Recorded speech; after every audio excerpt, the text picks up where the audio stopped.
আছে, specialist doctors আছে, আবার সুপার স্পেশালিস্ট ডক্টরস আছে।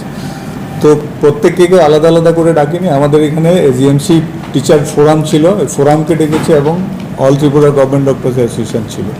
তো আমরা ওভারঅল দিয়েছি, এবং আমরা যেটা রিটেন দিয়েছি মাননীয় মুখ্যমন্ত্রীর কাছে এবং স্বাস্থ্য সচিবের কাছে, সেটা সুপার স্পেশালিস্টদেরও পড়ানো হয়েছে। আজকেও ওদের বলা হয়েছে, এবং এর সঙ্গে কেউ দ্বিমত পোষণ করছে না।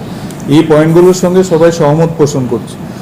অনলি থিং ইজ দ্যাট ওরা যেটা বলছিল সেটা হচ্ছে যে যেভাবে বলছে যে তুমি একার পড়ো অথবা রিজাইন করো, অথবা যেখানে 3 জন আছে এখানে তুমি একজন থাকলে কিচ্ছু হবে না, আর 2 জন বেরিয়ে গেলেও কিচ্ছু হবে না। একজন দিয়ে তো আর একটা ডিপার্টমেন্ট চালানো যাবে না, নাম্বার 1।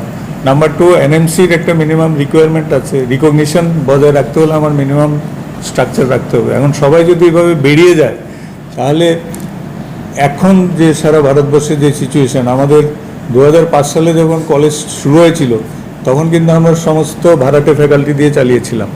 আর আজকের দিনে একটিও ভাড়াটে ফ্যাকাল্টি বাইরের থেকে আসবে না। কারণ কি, সমস্ত স্টেটে রিটায়ারমেন্ট এই 70 বছর করে দিয়েছে, মোস্ট অফ দ্য স্টেটে 70 বছর।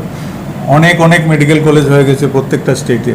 এখন আমরা নিজেরা কয়েকটা ডিপার্টমেন্টে আমরা চেয়েও পাচ্ছি না। সো এই সিচুয়েশানে যদি সবাইকে এভাবে কঠোরভাবে বলা হয় যে প্র্যাকটিস আইদার করলে করো, নাহলে বেরিয়ে যাও, রেজিগনেশন দাও, এতে আমার মনে হয় কলেজের ভবিষ্যৎ খুব একটা ভালো হবে না।